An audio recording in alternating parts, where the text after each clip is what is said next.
ladies and gentlemen, and welcome here to Packard Hall at Westminster Gardens. My name is Victor Benavides. I'm the past president of and the current legislative chair of the Duarte Chamber of Commerce, and I've been asked to welcome you all here today for the Duarte School Board Candidate Forum. It's going to be a lively one. We have a lot of people up here, and there's a lot to get through. I just wanted to make this statement here before we begin. Please be aware that tonight's event is being recorded and will be posted on the Duarte Chamber of Commerce's YouTube page within 24 hours. As both the Chamber and the League of Women's Voters maintain neutrality in this election, we ask that candidates refrain from downloading, editing, and using the video for individual campaign purposes, as doing so could imply an endorsement and would violate the copyright. However, we do encourage everyone to share the provided link, which will be made available by the Chamber within 24 hours. And the League also has asked and requested that no one film on their own phone either, as that can also be taken out of context. So with all that being said, the link will be provided within 24 hours. You'll have access to view tonight's forum. And with all that, I'm going to ask everybody to stand and face the flag as we do our flag salute. Place your hand over your heart. Begin. I pledge allegiance to the flag of the United States of America and to the republic for which it stands, one nation, under God, indivisible, with liberty and justice for all. Thank you, and you may be seated. Let the games begin. No, I'm kidding. So, if it's on, green means it's on. Turn it off just for now.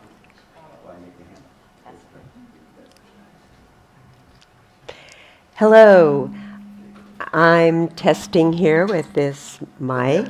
My name is Joan Reback. I'm with the League of Women Voters. I'll be your moderator this evening, and I am thrilled to be here and to see all of you here. Of course, as we all know, for a democracy to work, it needs an educated and participating populace. And clearly you understand that, and that's why you're here. So I thank you for being here. And there is little more important to a thriving community than good schools. And behind every school is a school board. So I thank you all for having the initiative to run for the school board and being willing to serve and being here this evening. Thank you. I also want to thank Catherine Gravesy. She has the one who puts these candidate forums together for the League, and she's done a lot of work to make this happen this evening. So I want to recognize her. Thank you, Catherine. And along with that, we have a timekeeper, Hester Bell, who's one of the most important people in the room, as she will keep you all on time. And it's very important that when your time ends, you can finish your sentence, but after that, it's important that you stop. And we also have our question sorters. So we're asking all of you, does everybody have cards, white cards? If you don't, raise your hand. We have people handing them out. And if you've written a question down, hold it up. It will be collected. It will be brought to the question sorters, and they will word similar questions together. So you may or may not hear the exact wording of your question being asked, but we will do our best to get to all of the questions this evening if we possibly can.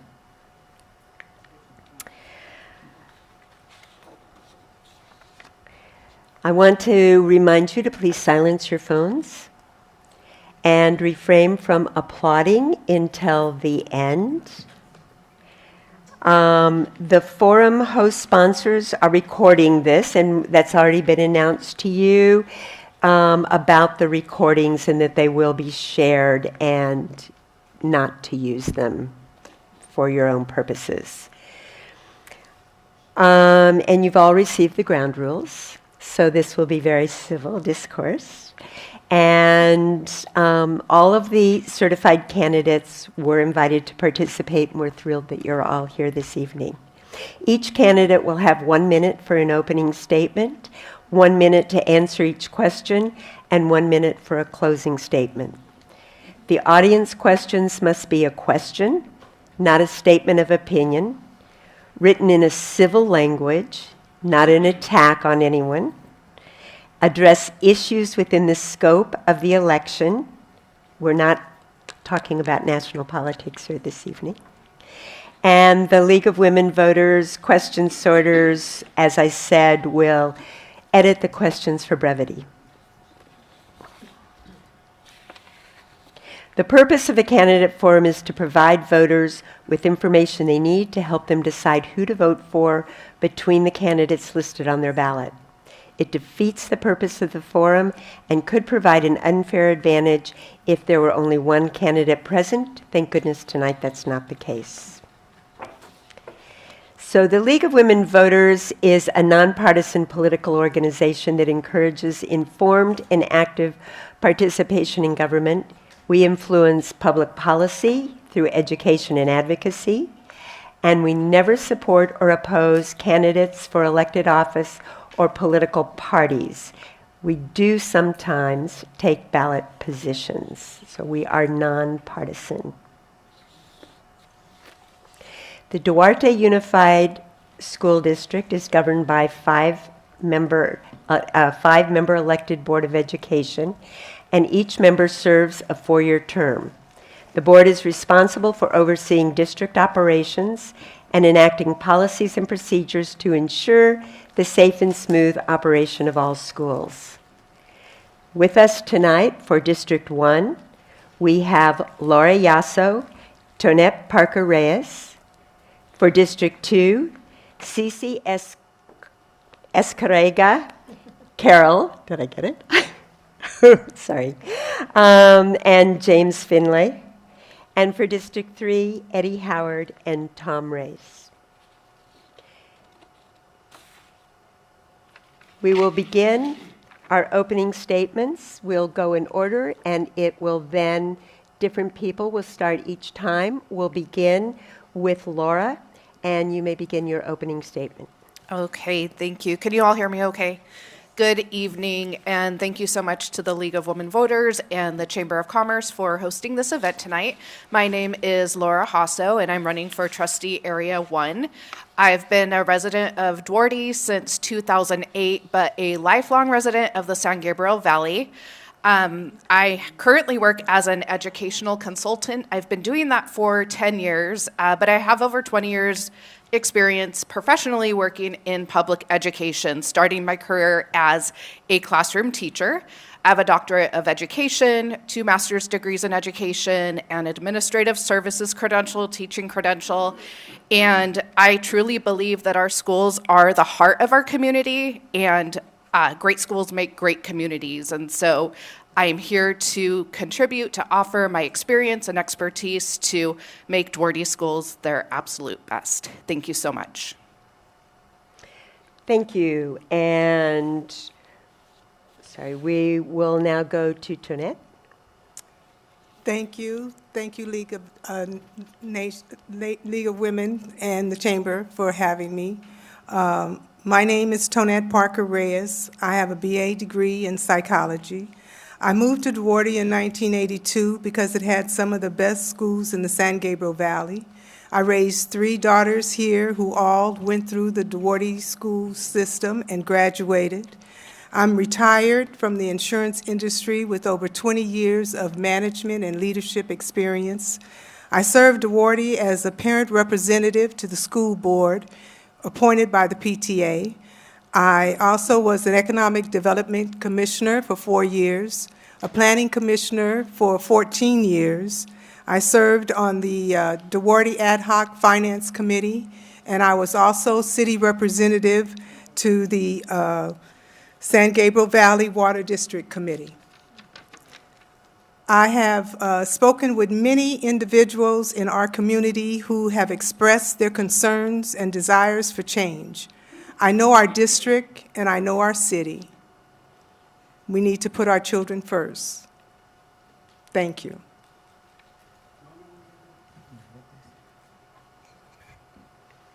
Thank you. And Cece. Thank you. Sorry, I have your name first, although James, you are sitting before her.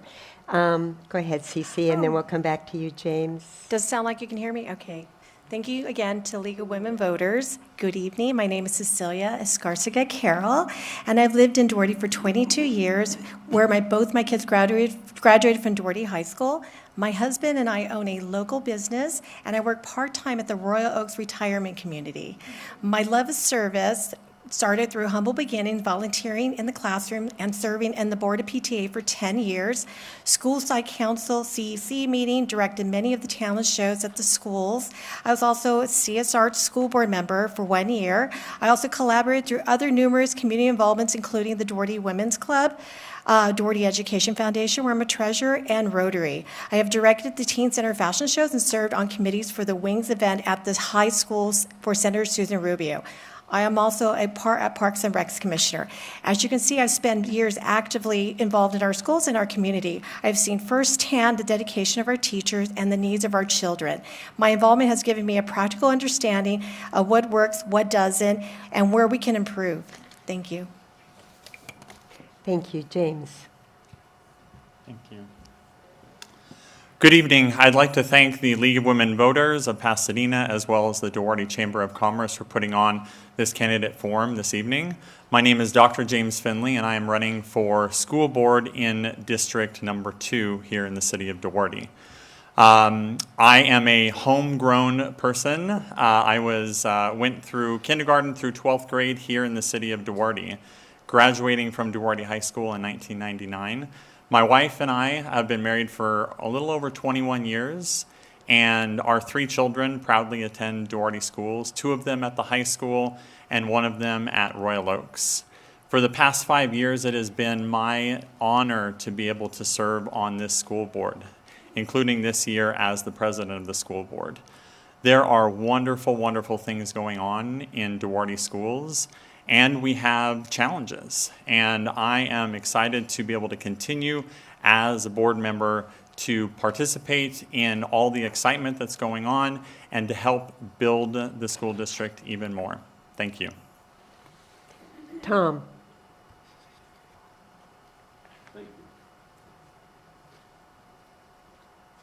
Test. Good evening.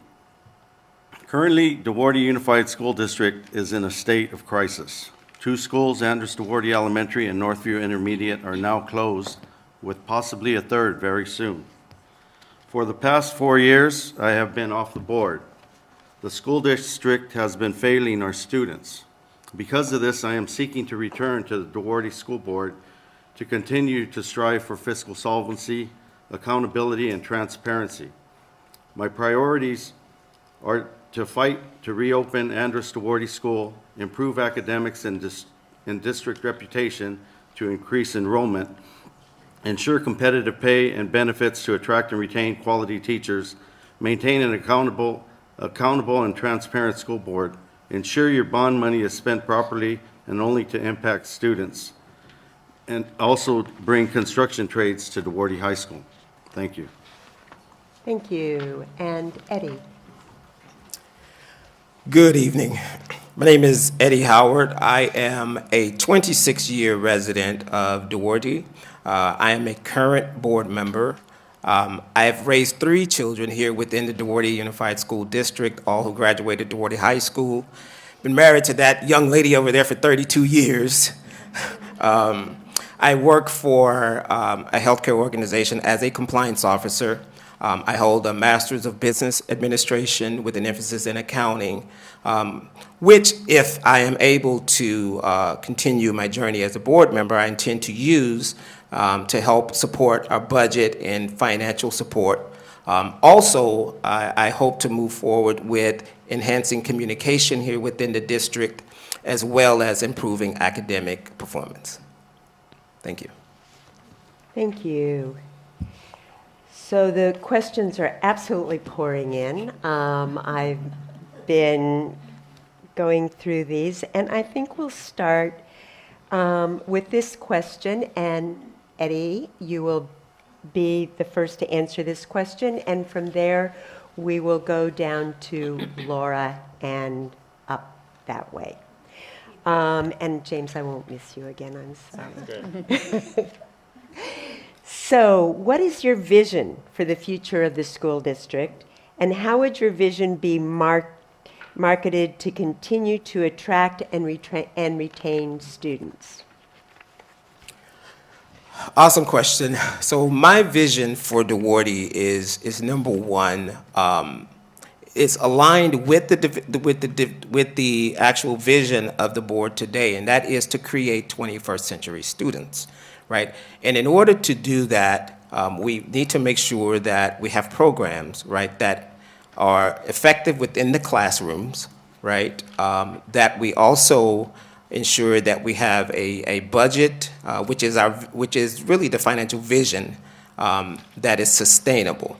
And so in order to do that, we have to make sure that, number one, when we're reviewing the budget, when we're from year to year, that we're making sure that the line items that we are reviewing are line items that are going to be effective in the classroom itself, right? So one of the things that I do promise is that with every decision made, right, that decision will always be based upon how it impacts learning in the classroom.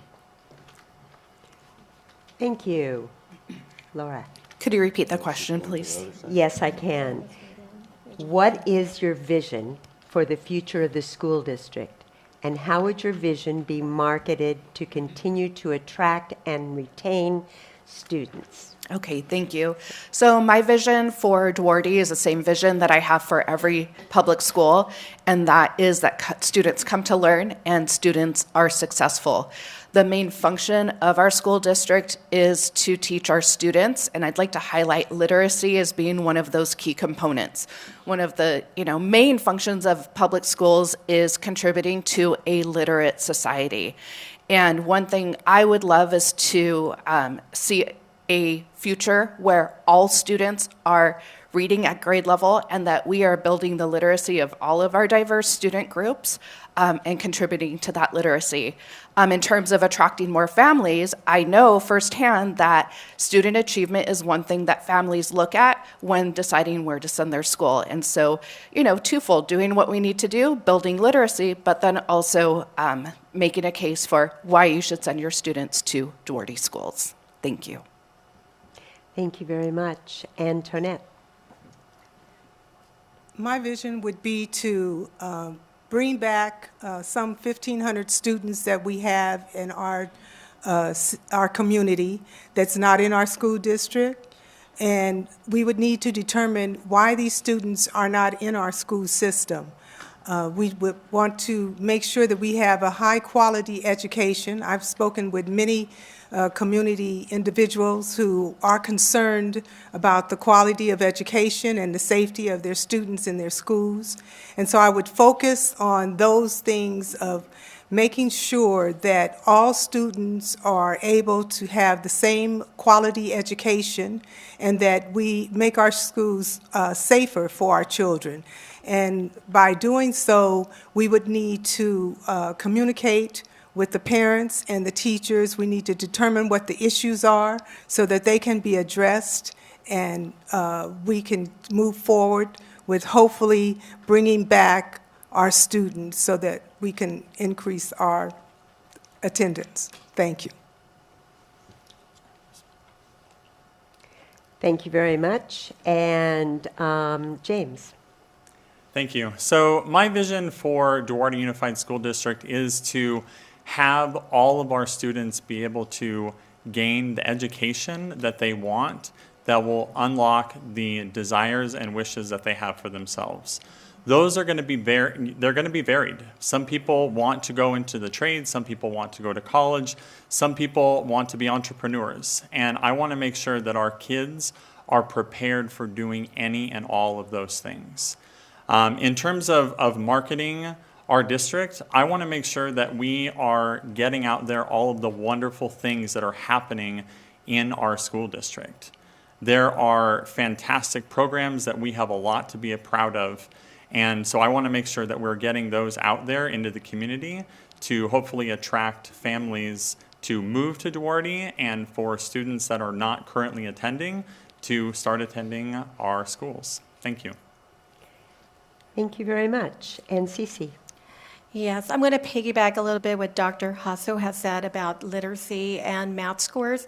Right now, I think to get the parents in here and to really trust our schools, we have to make sure we get the scores up. Right now, they're not where we want them to, but we have to focus on strategies and work with teachers to kind of guide us where, and talk to the district to see where these areas are that we need, maybe more intervention teachers and things like that. But also, I'm a big proponent of the high school and how to keep the parents at the high school level when it comes to programs.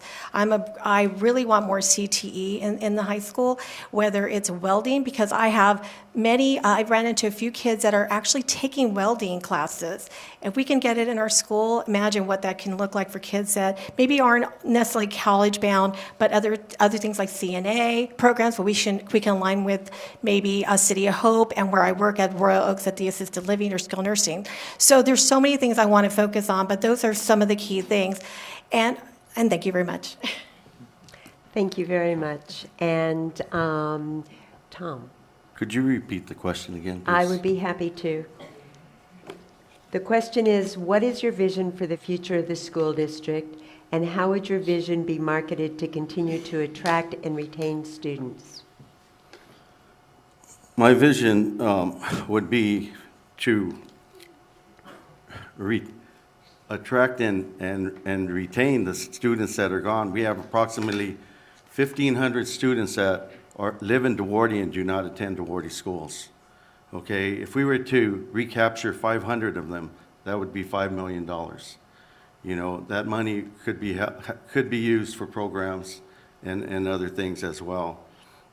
Right now, the present school board is working on putting 173 homes 3 stories high on Anders Duarte property in Otis Gordon Park. And my vision is to see that school reopen and functioning.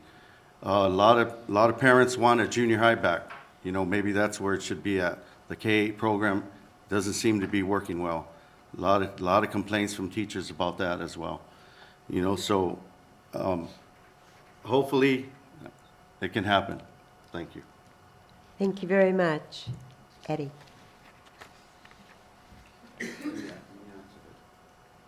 Oh, you already answered it. I'm sorry.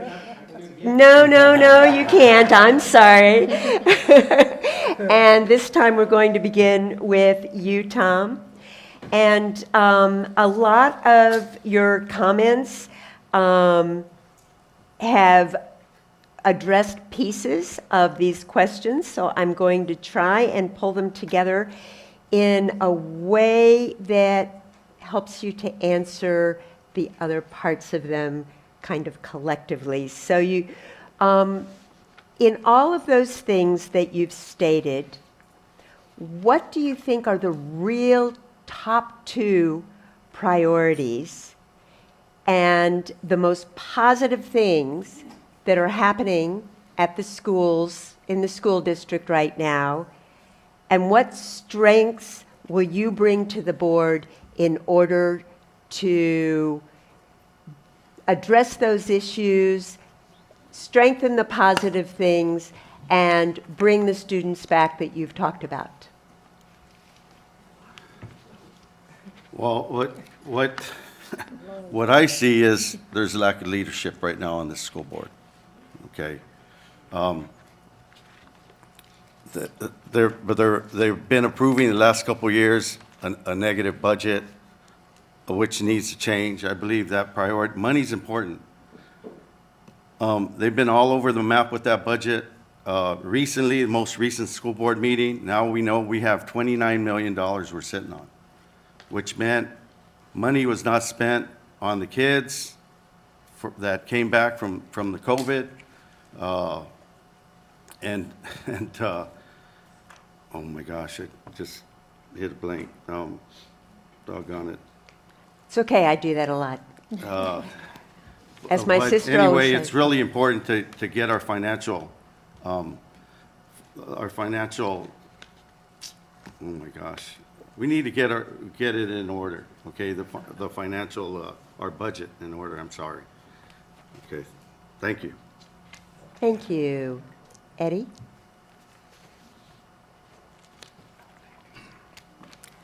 So positive things. One of the things I'm very proud of within this district is our collaboration with Citrus College. I think that that's very positive. I know that we've had challenges with the budget, but I do believe that we've got within the district, the right people in place to ensure that we're managing the budget well. And if I'm elected, I'll be one of those people to assist. And I'm sorry, forgive me, but I know that question had like 3 questions in it. It right? did. It was bringing what strengths do you have? Yes. Do you bring forward? Go ahead. Absolutely, gotcha. So again, as I stated earlier, my background in business administration as well as accounting, that's a strength that I bring to the board in order to, assist with, supporting the financial stability of the board. Also got stop sign there, so I will stop, but we'll continue this later. All right. Thank you. And now we go back down to Laura. Thank you. So my 2 top priorities where I feel like I can make a real positive contribution are, I'm just going to go back to the whole idea around increasing literacy, but also contributing to the financial stability of our school district. So as a professional educator, I have a reading specialist certificate. I know how to teach kids to read. I know that wouldn't be my job as a school board member, but I would certainly hope to be able to guide the district in the appropriate direction to make sure that our kids are learning how to read in our classrooms. Secondly is the financial stability piece. The fact is that public schools everywhere are grossly underfunded. That's not unique to Duarte. They're also really, really complex. And although I don't love them, I understand them very well. And, when we talk about sitting on $29 million, that simply isn't true. But I have the know-how to navigate what the truth is and what the implications are. Thank you. And Tonette, the positive things you bring to magnify the talents you bring to magnify the positive things in the school and to address the major concerns. Well, I feel some of the positive things that I could bring is my experiences that I've had, especially with the city. I feel that the board and the city should be working closely together and that we should be working as one. One of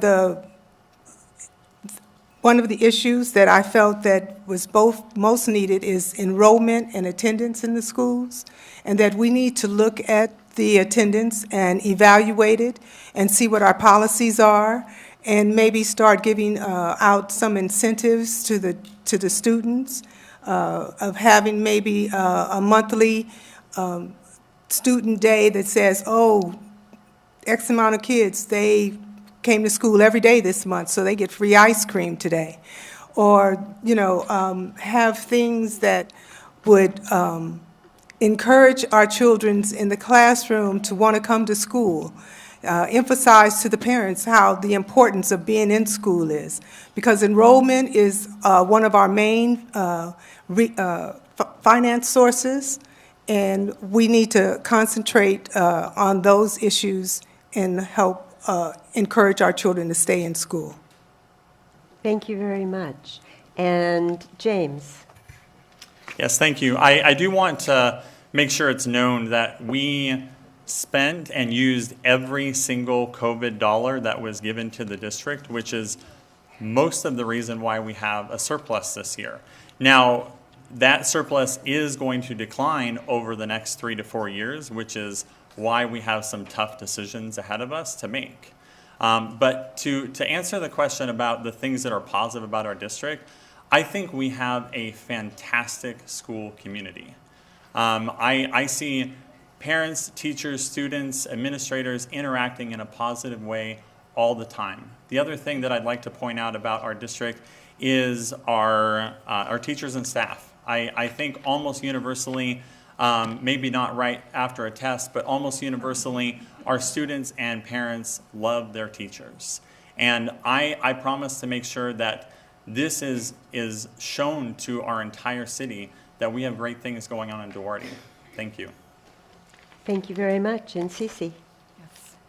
Okay, what I bring, I pretty much lived at the schools for many years, and what I brought is being really relational with the parents there. And now I think I have a great relationship with the teachers and the union, actually. I do sit there and I do listen to their concerns and needs.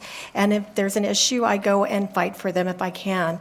So that's what I bring to the table, really relational relations with the parents and the teachers. One thing is declining enrollment, and I'm going to say the negative part of it is, like, of course, I was there in the forefront when parents were leaving, and I stayed as a positive parent in the district, made sure I went all the way through, and my kids graduated from this high school, both of them, and being positive and really thinking the school, you can do a lot as a parent here. But what I'm also going to say, we have to think of creative ways to bring back the kids back into district, which we have. We've actually started 6th grade with CS Arts Conservatory, and that's brought in some of the money. Thank you. Thank you, and you can hold on to that microphone because Okay. you'll be starting the next Oh, question. okay. There are a lot of concerns and questions about the school district's relationship with CS Arts. And there is, people are wondering if you believe that CS Arts is hurting or helping the district. There is some recognition that it has brought around, according to one member of our audience, $10 million into the district, and they're wondering if you're supporting that partnership. I definitely support the partnership. I think it's been the best thing I'm not saying the best thing, but it's been really helpful in our district. We have so many different kids here, and sometimes the parents, like I said, we have declining enrollment, and they were going to move out of our district anyways. We have parents that actually have stayed in our district because of CS Arts.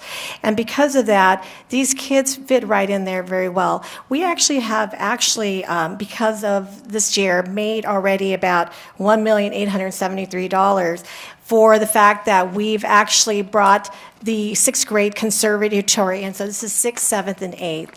I have not seen, I think when you have a school like CS Arts, they bring good things, plus they're like the top school in California. On top of that, they bring the name to Duarte, which has helped Duarte even maintain our school to be much more of a school where parents want to bring their kids now. I only hear good, positive things now in our neighborhoods. Thank you very much.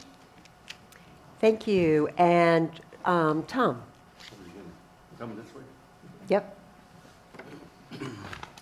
First off, we're sitting on $29,589,508, and this was approved by the school board at the last board meeting. The CS Arts, I was on the school board when we approved the partnership. They have not honored their side of the partnership. It's very unfortunate. We were promised many things, and unfortunately, none of those promises came. I'll give you an example. Our kids were supposed to be taught for free in the community after school, music or art or some of those things. That was one of the promises they made to us. The MOU did not agree to them taking over the PAC Center, the junior high gym, or the field. That was supposed to be for the community. They have control of the calendar. It's unfortunate. Our choir at the high school is down to one student. It used to be over 300. Thank you. Eddie? So I I will answer the question, but I did want to say that, in terms of the budget and the 29 million, that is the 23-24 unaudited financials. That's like having money in the bank going into this school year, right? It doesn't account for what we have to spend for this year, all right? So the adopted budget is available, but the 29 million, and also, mind you, the 29 million is both restricted and unrestricted funds. So it's important to understand that. So I just wanted to make sure that everyone understands that. In terms of CS Art, I have nothing but good things. I wholeheartedly support the relationship. I think when we think about things as a district that we can do to bolster and support enrollment, CS Arts does that, right, by bringing students in early on, because those students that come in prior to high school have to enroll in Duarte schools, right? So it helps to increase our enrollment. So I wholeheartedly support that relationship. Thank you very much. Laura? Thank you. I am a proponent of the CS Arts High School, and I think it brings a lot of value to our community at large. I think it's an extremely well-run program, and that it offers a really beautiful gift to students living in Duarte, and of course other areas of the San Gabriel Valley as well. Just kind of a common theme tonight, of course, is budget. And so looking at the funding that we do receive by hosting the charter school, we have, last year approximately just short of $1.9 million coming in. And then when we're thinking about enrollment and attracting families back to Duarte, CS Arts is kind of a shining star. It has a 10 out of 10 rating on good schools. And the fact that parents can bring their schools to our 6th, 7th, and 8th just increases our enrollment. And so I'm a proponent of it. I believe in it wholeheartedly, and I think it's a great thing for our community. Thank you. Thank you very much. Tonette? I don't know much about the partnership with CS Arts and the school board. I have heard good and bad things about it, and I can't really give an honest opinion on it, but it is helping bring money into our school district. Hopefully that money is being used for our students here in our district. To help better educate our students. And I just want to say that it is one of the top 6 schools in the industry, and it does attract a lot of attention. Thank you. Thank you. Thank you. James? Yes, thank you. Partnerships matter. They're incredibly important for our school district. We are a small school district, and because we're able to partner with CS Arts, it does a lot of great things in our community. We've already talked about the financial benefits of that partnership, but aside from that, we're giving exposure to hundreds of families from outside of our school district so that they get to see the great stuff that's happening here. There are dozens of families who have kids that attend CS Arts whose younger siblings are not at CS Arts yet attend our schools. And I think that's a great opportunity to showcase what we have here in our city. And so I wholeheartedly support the partnership for that and many other reasons. Thank you. Thank you, and hold on to that, Mike. So along those lines, and forgive me if I don't understand all of the relationships of the questions here. So the question is, with Citrus Community College's early college program made up of mostly CS Arts and DHS students, do you support the early college program, and do you plan to continue this program and strengthen the relationship with Citrus? Yes, thank you. The early college program is really a gem in the crown of DUSD. We have almost or a little over 30% of our Duarte High School students who are participating in this. 2 of them happen to be my own kids. who are in the audience tonight. And these youth are able to take college-level classes for free on campus. Anyone that has ever written a tuition check for their kid knows how important that is. So it is really a fantastic program that allows our students to get ahead when they go, if they decide to go to college, so that they don't have to pay for 4 years of a university once they finish up at Duarte High School. It's a fantastic program, full stop. Thank you. And Cece. I'm going to echo what he said and add to that also. Right now, we have 300 students that are participating right now at Citrus College. And that's amazing. It seems to be growing every year. And so much of it is, parents understand that you can save a significant amount of money when your kids go. They're free books. Everything is done there in the school, so there's no traveling out anywhere. My son participated for a short time. Now he's at Citrus. Love what Citrus is doing with my son there at the moment. And I was going to say another thing, too, about it is my daughter only had the 2-year program at the time. Now we have the 4-year. Citrus chose our district. It was chosen. Not every district has this built into their school district. So we were very fortunate to get it, and we are so happy to have it. But I was going to back on my daughter really quickly. She went to UCLA, and she didn't go to the 2-year, and now she wished she did. She would have been done a lot quicker. Thank you. Thank you very much. Tom? Thank you. Citrus College Early College Program is an excellent program. We had started it when I was on the school board, and it started with 30 students, around there, 30, 35, and I can't believe we're at 300. That is awesome. That's awesome. I hope, well, we were the first ones, I believe, in the San Gabriel Valley, and then the other school districts started mirroring what we did. And so I'm really, that's one of the highlights of Duarte High School. And should be one of the biggest draws, at Duarte High School. And it's really unfortunate that, we have 700 students there right now.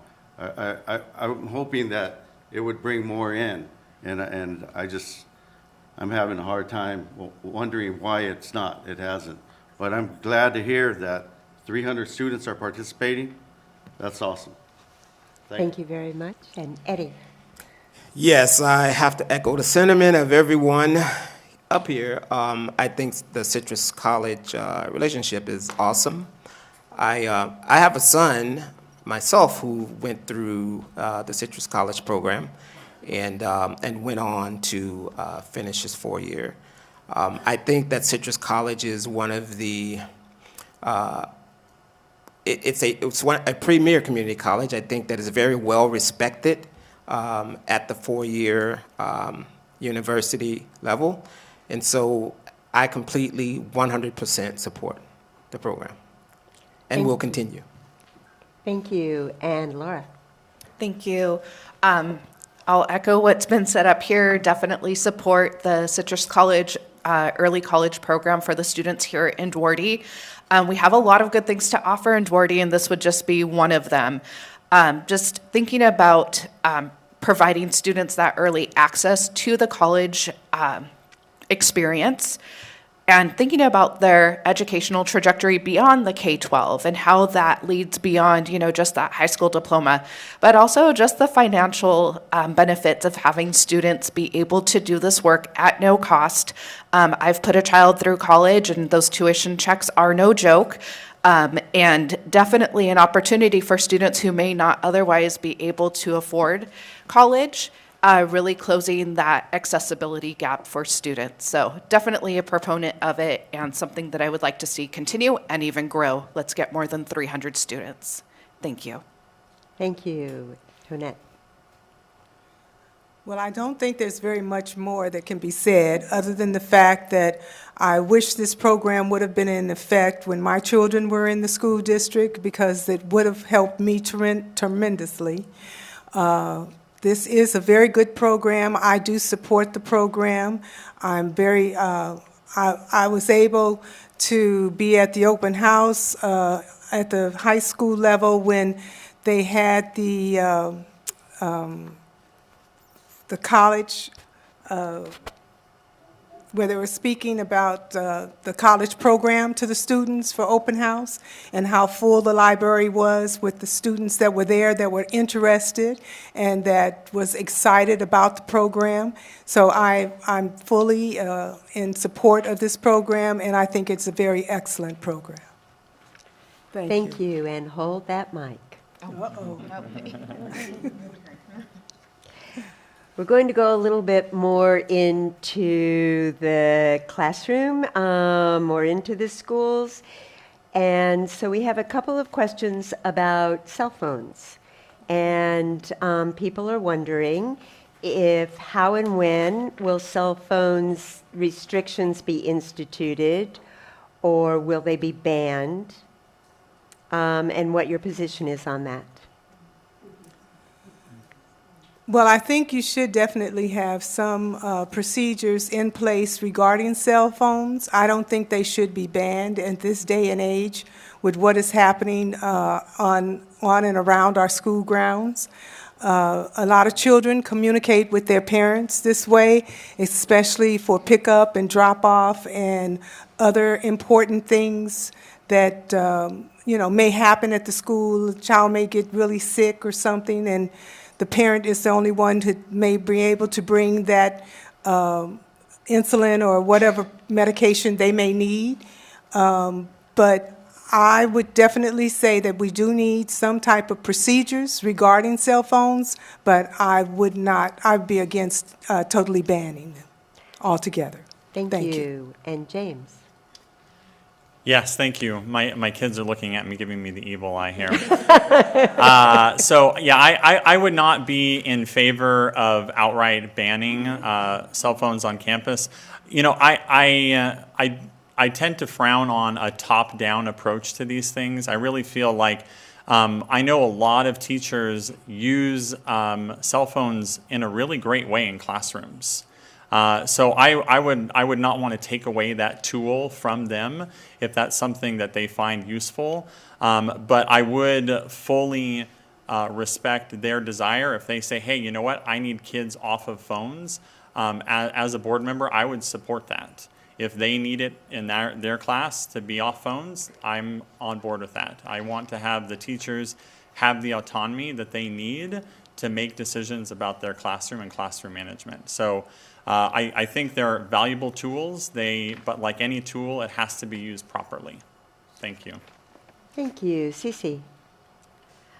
I guess we're talking about, in September, Gavin Newsom actually signed into law AB 3216, and that requires school districts to adopt a policy to limit or ban phones. So my whole idea, too, is not to ban phones either. I think a partial, if it comes down to the classroom, I think a lot of teachers now are actually using they're like little caddies where they put the phones away and do that when they're going to do testing or just to keep them out of the hands so the students can focus a little bit more. But I'm going to say the same thing what Tonette said. I think in the day and age we're so used to having a cell phone and just being able to know where our children are. I know I have an app that shows me where my kids are all the time.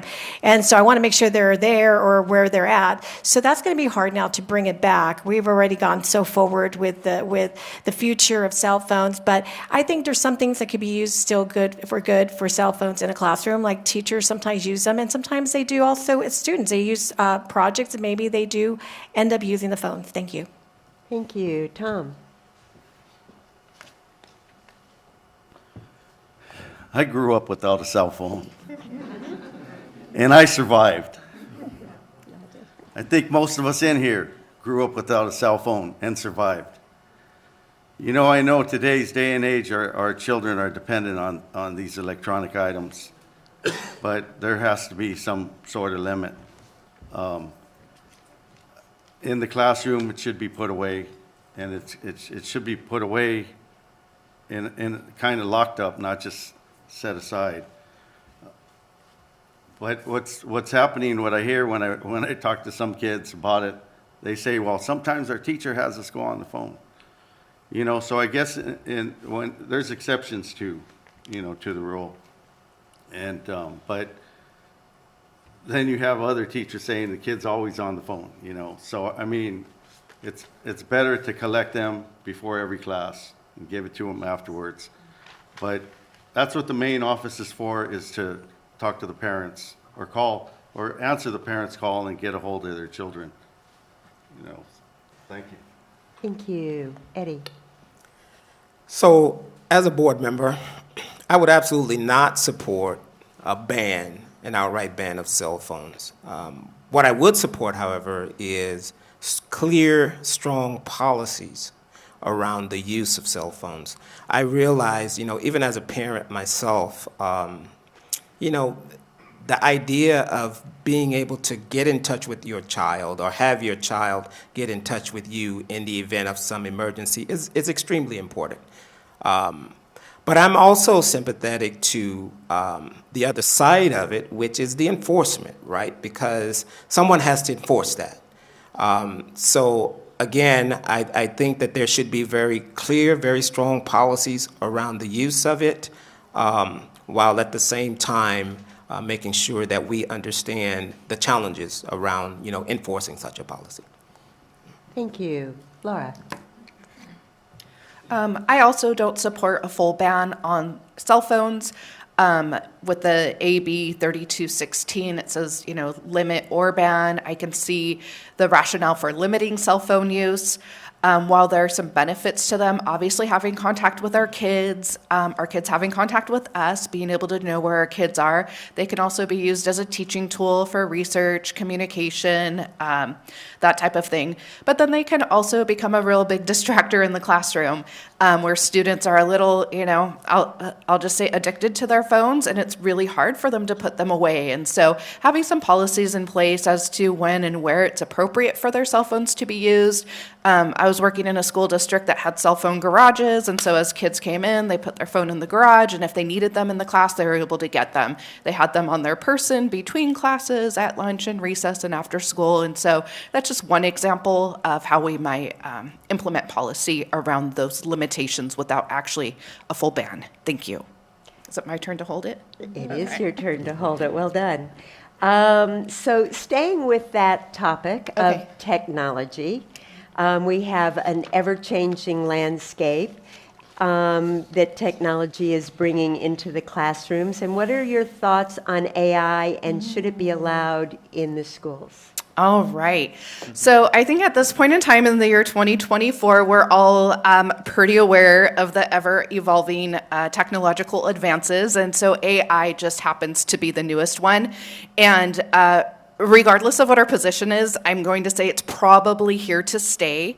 But with any technology, there are going to be both pros and cons. And so I could see some benefits with it in terms of maybe helping educators save time on lesson planning, or, you know, getting clarity on the topics that they're teaching. It might help with accessibility for students who might have disabilities or English learners. It could be used for personal tutoring for students, but then also it can take away the human element and the humanizing of our school systems. And so I would be mindful that it's still, the AI is within human control, within teacher facilitation and management. And I also am concerned with the issue of misinformation with AI. So, thank you. Thank you. Tonette? Oh, yes, for sure. Well, I would have to echo her sentiments regarding this. There are pros and cons, and actually, I feel that it should be very limited use of it, that the teachers should be the ones that are in control of it, because it can hinder the learning experience that our students need to be on their own and not so dependent on something that's going to automatically give them the answer or create something for them that they don't have to do that creative thinking with. So that I do believe that it is a good tool, mostly for our teachers, because it can help them tremendously in their workload, especially in the classroom, and what they have to do with their paperwork. But I would limit it with our students and definitely would think that we should come up with some type of procedure or policies that we would have on it for our students. Thank you. Thank you. James? Yes, thank you. AI, it's an amazing tool, and it has powers for both good and bad. And I think that it is, as Dr. Hasso pointed out, it's not going away. And so I think at the teacher's discretion, I think it should be something that our students are made aware of and are taught how to use properly. One example of that I heard about a teacher doing is they actually asked the students to have AI write their paper, and then they go in and critique the AI and see what it got right and wrong, which I thought was a really useful way of using that technology and teaching them to think critically. So it's a tool, it's here to stay, and we need to have our kids learn how to use it. Thank you. Thank you. Cece? Well, I pretty much have everybody's thoughts across the board here, but I was going to say that it has made life easier for us now. I can imagine back in the days when we had to go to the library and research, and I didn't even have computers when I was younger, so it didn't come about till later. But I think, again, it's how we're going to implement it in the school, for one thing. That's, I think, the thought behind it is how the kids going to use the implementation of how they're going to support the homework, because it's very easy to just ask something and then it's written for you. But how do they know if that's written by the student or not? So I think those are little things we have to think about as parents, even when kids are doing their homework. Are they doing it creatively, or are they using a lot of help? And again, it could be very helpful for, the teachers and for their lesson plans or things they have to kind of throw out there quickly, like speeches and little things and ideas. And thank you very much. Thank you. Tom? Oh, that's right. Sorry. Yes, I agree with everybody up here. I'm afraid of it, personally. I really am. I see the good and the bad, kids using it to cheat, get ahead. It's already happening. That's already been happening.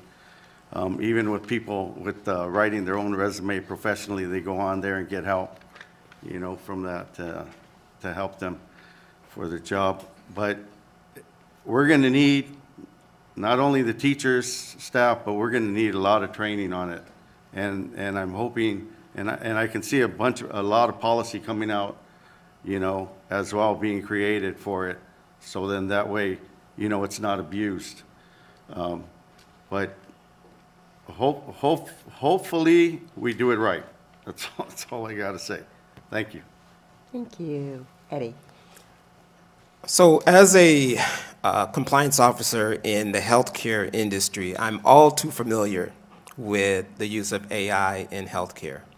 But one of the things that I focus on day in and day out is the purpose, right? What is the purpose of the AI? Oftentimes, AI can be a benefit, right? As long as it's used to augment the services being provided. And so I don't think there's any difference there in healthcare as it is in education, right? What we have to do is we really have to educate our students and our teachers in terms of the use of AI. And that is, AI is here to augment your learning, right? And as long as we start that very early in the students' lives, I think that AI will be a benefit. It will be a benefit to all. Hold it. Awesome. Okay. So we've been talking about technology integrating into the schools. Now we're going to shift it just a little bit about another element that is very important to integration into the schools, called parents. And the question is, what is your vision or thoughts on parent involvement with the schools? Oh, I think that's an awesome question. So my philosophy on the culture of learning itself is that there's three things that have to happen, right? You have to have an environment where learning can occur. You also have to have engaged educators and engaged students, right? Either of those fail, you don't have a culture of learning. So the factor in terms of engaged students has a lot to do with parent engagement, right? And so in order to improve parent engagement as a district, we have to rely on a lot of times services that may not necessarily be within the district, but making those connections and partnerships where we can assist parents, right, in making sure that when their kids show up to class, they show up ready. Thank you. Laura? Thank you. So we know in education that there's a very positive correlation between parent engagement and student outcomes. And, it's really easy to say that, well, the schools don't have any control over parent engagement. We just rely on the parents who show up, and then there's those who don't. But I don't believe that to be true. I think that there's a lot that we can do as a school system to create the conditions that really welcome and invite parents to engage in their schools. Some parents just don't know how to do that.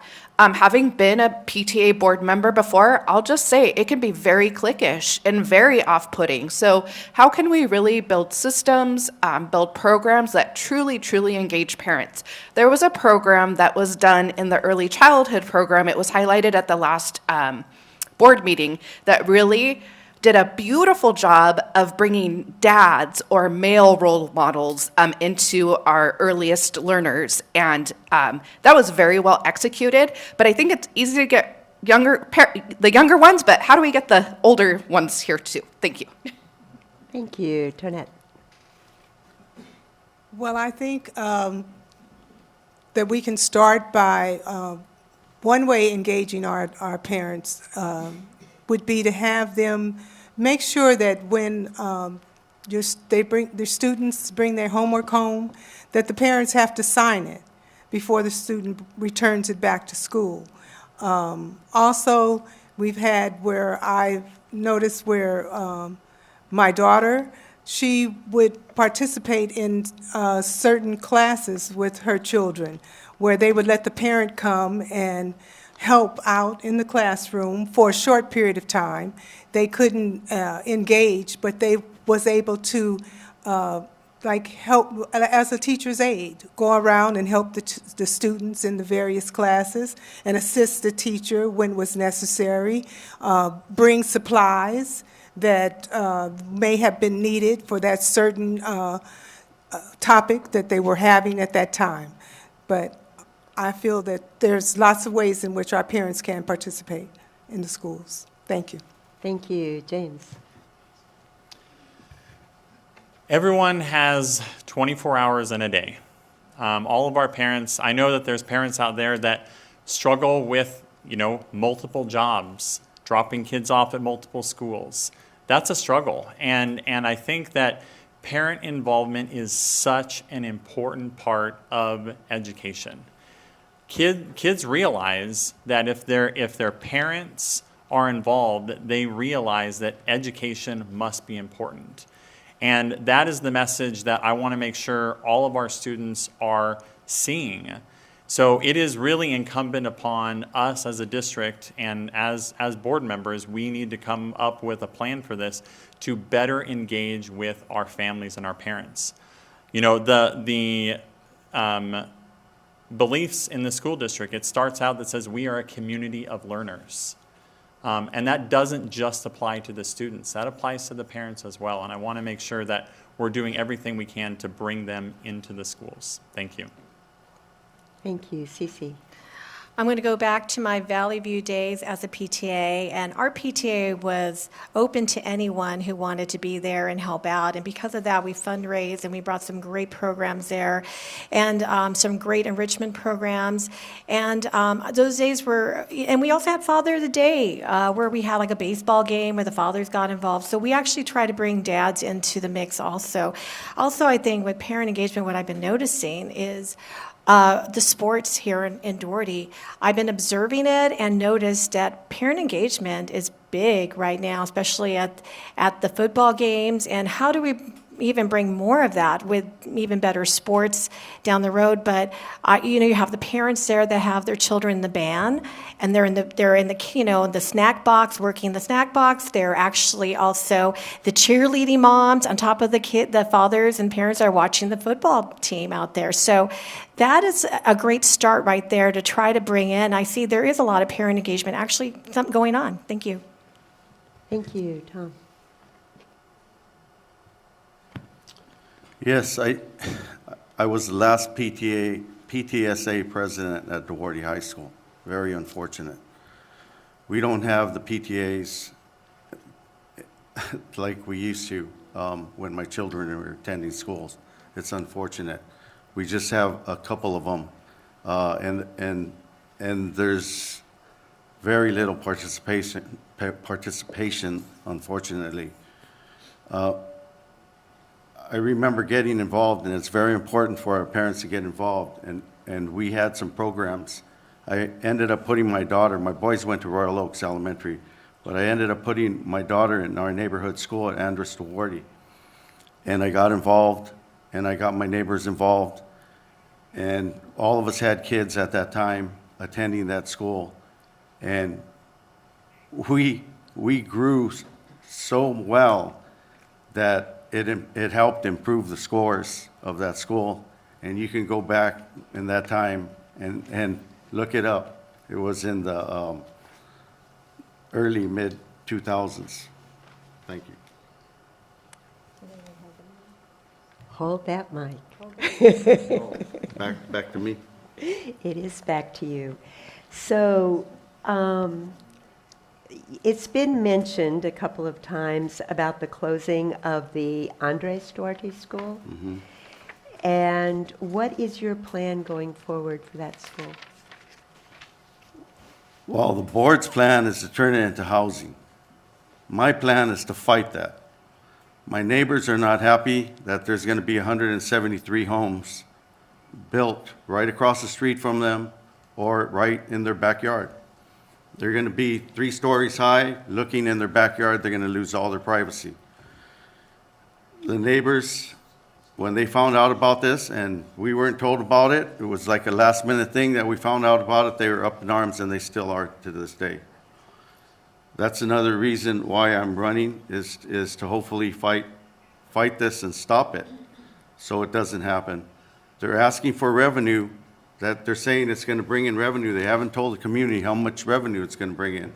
But if you really want to bring in revenue, raise our scores, raise our academics, raise our standards. Okay, let's get those 1,500 students back. Okay, 100 students is $1 million. You can easily, I'm sure, get 500 easily. Thank you. Can you repeat the question again?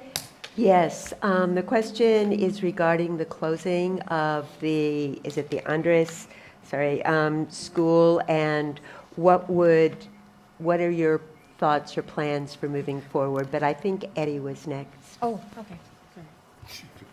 I took your mic. Thank you. So, closing a school is never a fun thing to do. Andrus Duarte, all 3 of my kids attended. But here's the thing.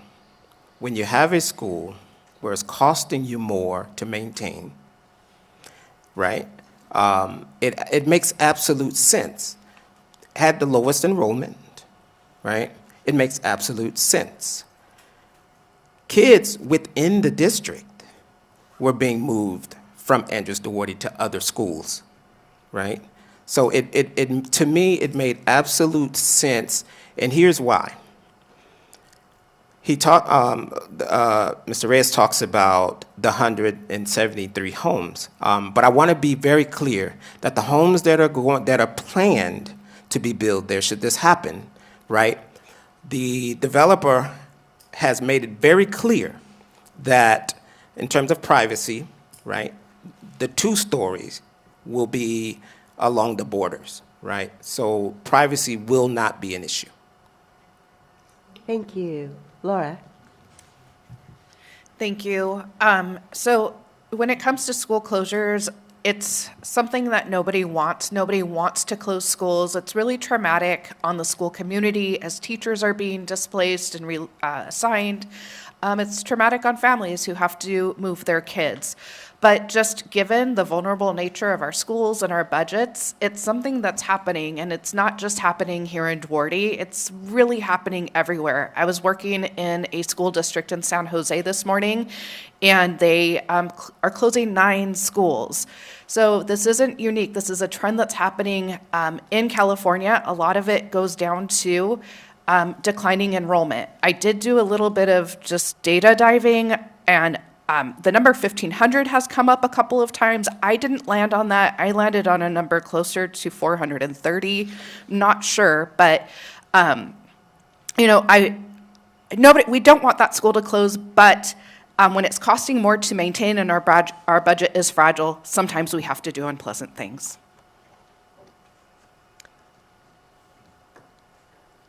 It's an unfortunate thing that we do have to close our schools.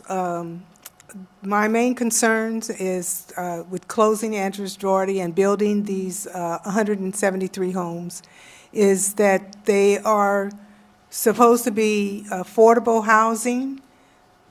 The developer has not stated how much they would cost per unit.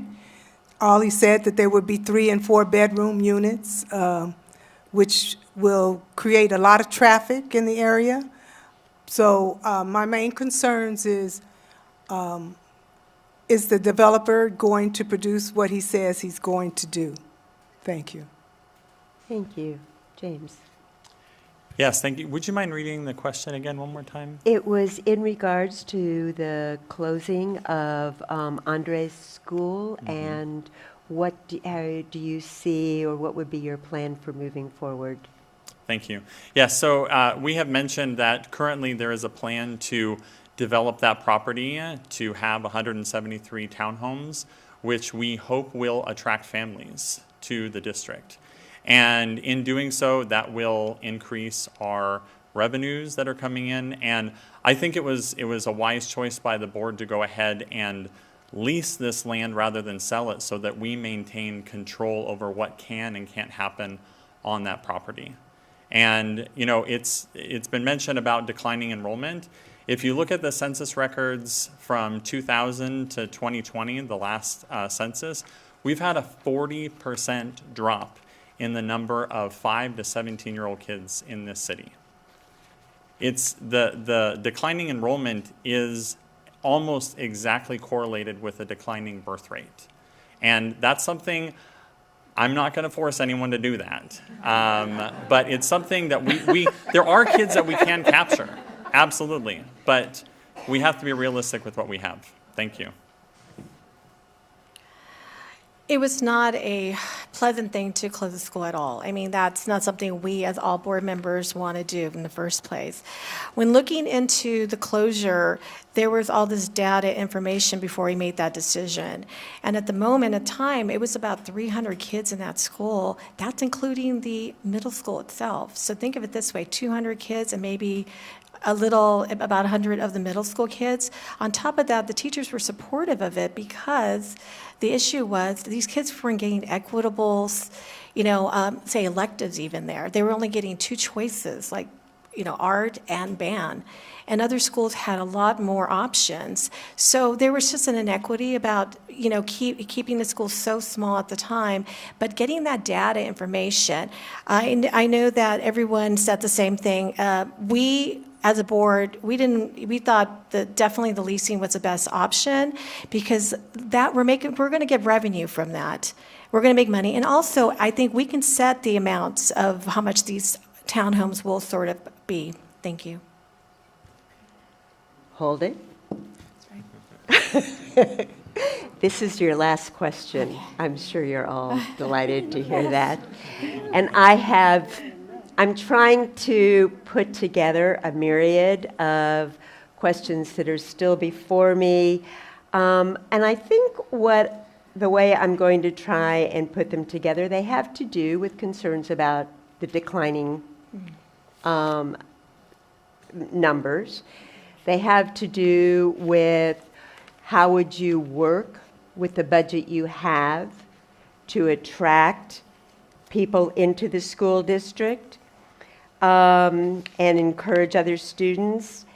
And so I think with this last question, what I would encourage you to do is maybe even be a little impractical and imagine you, yourself, each one of you, with the budget you have, with the school district you have, with the concerns of a declining school district and wanting to attract more students, what would be kind of your idea, vision, or dream to make that happen?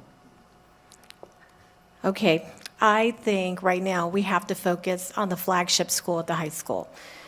That alone, we need to focus on how to bring, I'm not just saying CTA programs that we don't already have there, like computer graphics. If it's, what's the other thing I was saying, engineer, anything that's different to attract. I always say this. Look at their schools next to us, our districts, and see what they have that attracts those parents and bring some of that to our school. On top of that, bring something super innovative that other schools do not have. So maybe like I said earlier, CNA program, or maybe a welding program that these kids can make a lot of money after they get out.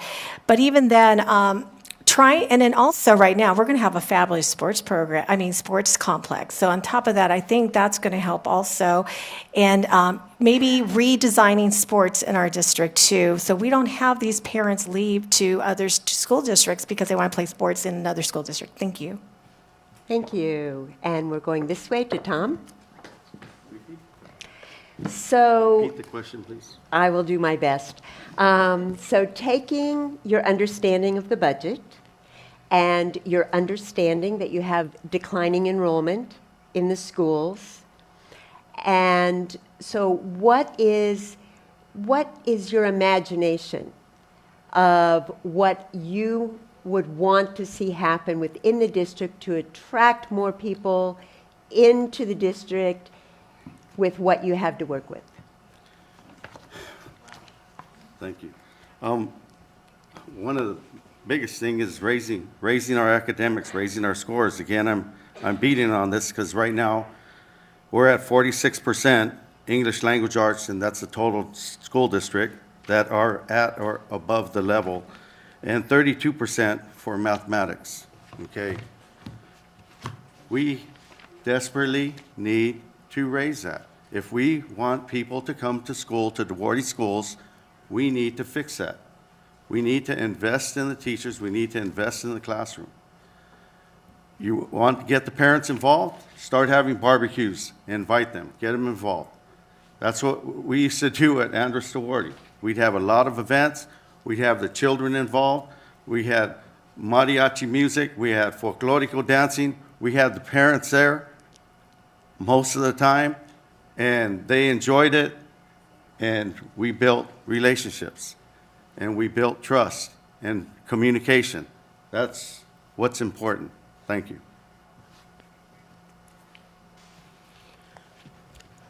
So vision, having a strong academic program, along with having a strong athletic program. I think that at the high school level, those two things, when they work in tandem, really can help improve the enrollment within the district. But I do want to say that, it's one thing to say that you have to improve academics, but then it's another to think about the how, right? And oftentimes, I think some of the things that the district is doing now in terms of, trying to maximize on the revenue and the budget, such as having the revenue that would come from the lease, those types of things, that's money now that can be focused directly in the classrooms. And that's what we need to do, is we need to really focus on programs that impact the students if we're going to raise our academic performance. Thank you. Laura. Thank you. I'll just piggyback off of the idea of academic achievement and academic performance. Definitely room for improvement in both language arts and math. If I were to dream big, every teacher in a K-6 setting would be a literacy expert, and that would mean that we're investing in the expertise of our teaching staff. There's only so much that you get in teacher prep programs. The real learning happens when you're in with your kids, and so part of that is ongoing professional development. And then secondly, just advertising the wonderful things that we do have to offer here at Duarte. I'm not certain that everyone knows about our Dual Language Academy, our pathway into CS Arts, the IB Academy at Maxwell, the STEAM Academy. There's just so many options, and I'm not sure that folks know about that. And so I could even envision us at our neighboring cities' farmers market with the booth advertising the great things that we have to offer here in Duarte. Thank you. Thank you. Jeanette. Well, I think we could start by utilizing our students and our parents by having our parents give reviews and put it on our websites. Also, we can have our students give testimonials as to what they like and dislike. We would need to probably even take surveys between our students and our teachers to see what programs do they want to see that we don't have. Rather than just give them programs, we need to find out if the students are going to be available to even participate in them. So I think by communicating between our parents and our students that we could get a good idea as to how we can further enhance our enrollment in the schools. Thank you. Thank you. James. Yes, thank you. Vision, we've talked about vision several times this evening, and I want to step away from the vision at the board level and talk about the vision of our younger kids. Imagine being a 5th or 6th grader and getting to go to Duarte High School during lunch. See that they're playing volleyball during lunch. Look at the plethora of different foods that they have to eat there. See that people are hanging out, having a good time, interesting classes that they got to take. I think it's so important that we let these younger kids see what is at the high school.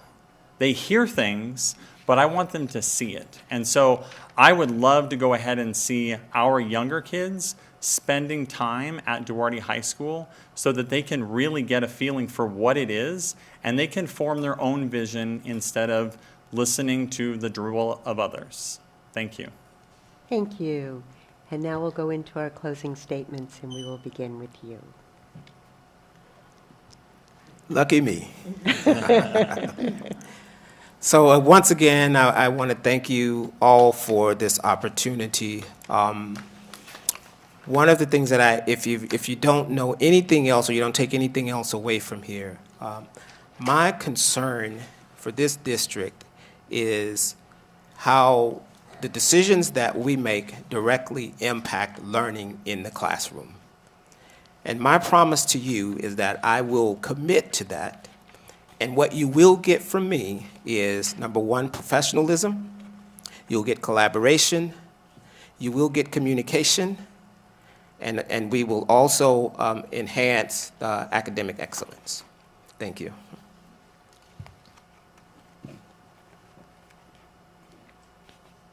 Tom? Thank you. I will work with the board to assure that our students are prepared and given a head start on college or career, that our campuses are safe and secure, that our parents, guardians, teachers, and faculty are represented, that our students' needs are met, and the opportunity for success is delivered. Duarte students, teachers, and faculty deserve to be a top priority. I, along with the school board and entire district, will need to be transparent, held accountable, and fiscally responsible. Parents and guardians, your involvement is wanted and needed to help get this district back on track.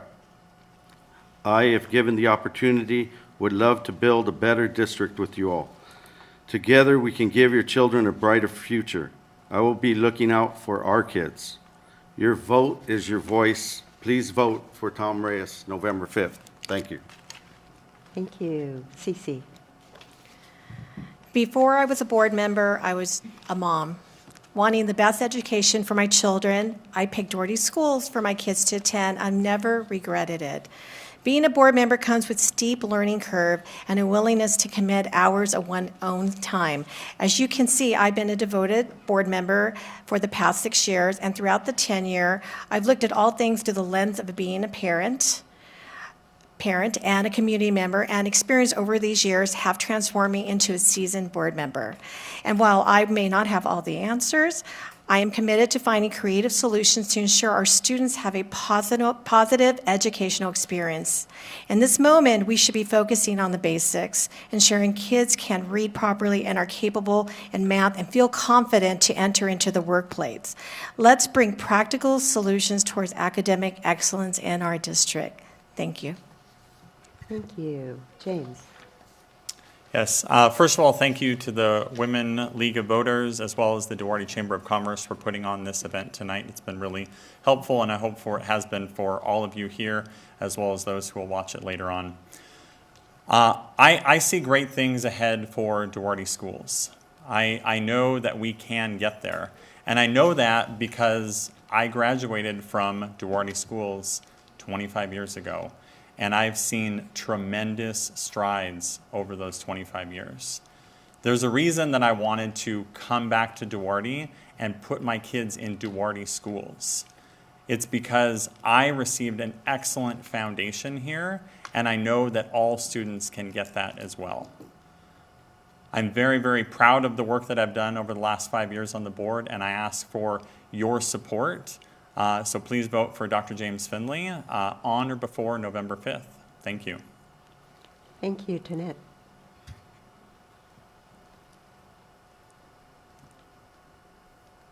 If I'm elected as a school board member, I would improve our attendance and attract student enrollment to determine why there are so many students not enrolled in our district.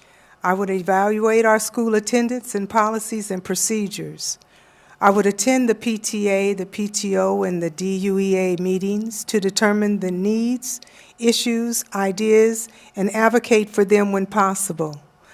I would advocate for our teachers, our most important assets for our students, while ensuring a high-quality education within a safe environment for all, ensuring accountability and transparency of our fiscal budget, knowing where our money is at all times. And most importantly, putting our students first. I know our district, and I know our students, and I know our city. So vote for me, vote for change, Tonette Parker Reyes. And I want to say thank you to the League of Nations, and thank you to the Chamber of Commerce. Thank you. And Laura. Thank you so much. Thank you again to the League of Women Voters and the Duarte Chamber, and then also to the community for your civic engagement tonight. It's admirable.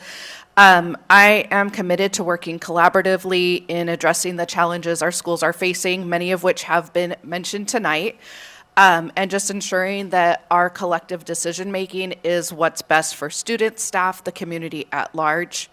I'm also committed to celebrating our successes and making sure that we don't forget to focus on our highlights and celebrate our wins, even though we do have challenges.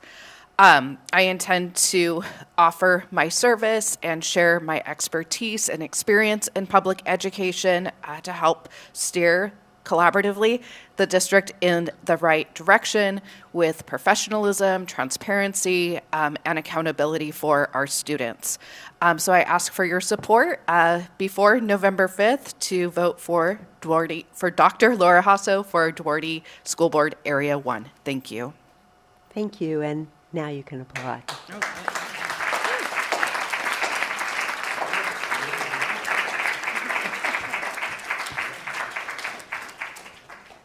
Thank you all. Thank you. Well, not quite. No, sorry. Now it's time for PSA for League of Women Voters. Sorry. Okay. So on the back table, there is a table outside that has some of their election flyers and pamphlets that you might be interested in picking up. On the back table, there is this sheet. You should all pick up this sheet. It has a lot of valuable stuff on it. It has all of these QR codes on here. And what these QR codes take you to, also, if you don't do QR codes, it's got websites on there. And what it will take you to is it will, of course, take you to the League of Women Voters website, which is amazing. For those of you who don't know, we are national, state, and local, and advocate for voting rights and for informed voters. One of the ways we do that, that's also on this sheet, is vote411.org, which is a website that is fed into on, again, a national, state, and local level to give you nonpartisan information on everything that's going to be on your ballot. Hopefully it includes the judges. I'm not going to guarantee that it does, but it's supposed to. And then there's also, if you haven't gotten your ballot yet, which you should have, you can track your ballot. If you've sent it in, you want to know where it is, you can find it. Where's my ballot? So there is a number of good things. Pick up this sheet. And something amazing that Catherine has organized for tomorrow is Civil Discourse, Dialogue Across Differences, a talk that is potentially free, although we always love it when people make donations. But this is going to be an amazing talk, and this is tomorrow night. I encourage you to pick up a flyer and attend if you can. It is at the All Saints Episcopal Church in Pasadena. And there are a number of upcoming talks and programs that are coming up even after the election that I encourage you to look into. And I know you just want to get out of here, so thank you very much for attending this evening, and vote here.